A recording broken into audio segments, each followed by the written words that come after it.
কোনোভাবেই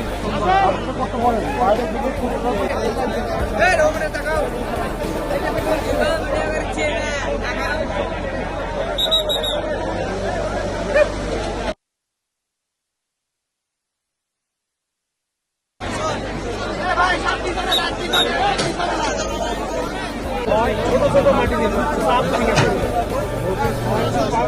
মাটি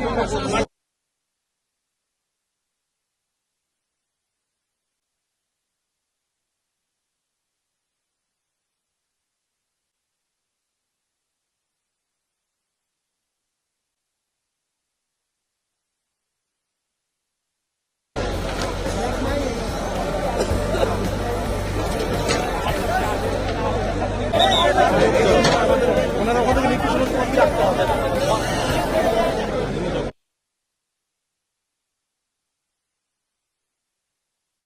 আমরা আড়াইটার দিকে আমরা সংবাদ পেয়েছি এখানে যে একটা শিশু একটা 6 ইঞ্চ একটা মানে পাইপের ভিতরে পড়ে গেছে। এই সংবাদ পাওয়ার পর আমাদের জনবল তানুর থেকে এবং রাজশাহী থেকে আমরা আসলাম। আসার পর ঘটনার পরিস্থিতি দেখলাম যে কি গর্তটার উপর দিয়ে আমরা আসার আগে পাবলিক কিছু মাটি কাটার পরে মাটিগুলো ভিতরে পড়ছে, যে তারপরেও আমাদের সার্চ ভিশন ক্যামেরা দিয়ে আমরা দেখলাম বাচ্চাটার কি অবস্থা। তো আমরা যতটুকু দেখছি 35 ফিট নিচে, প্রায় 35 থেকে 40 ফিট নিচে বাচ্চাটা পড়ে আছে।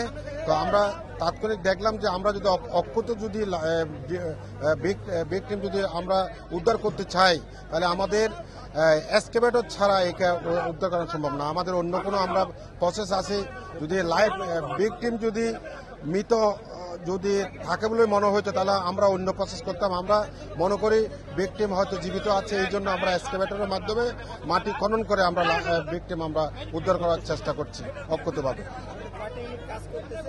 আমাদের ফায়ার ব্রিগেড থেকে আমরা 3টা ইউনিট, চাঁপাইনবাবগঞ্জ, রাজশাহী এবং তানুর, আমরা 3টা ইউনিট এসে আমরা এখানে কাজ করছি। আমি সহকারী পরিচালক, বৃহত্তর Rajshahi fire service civil defence.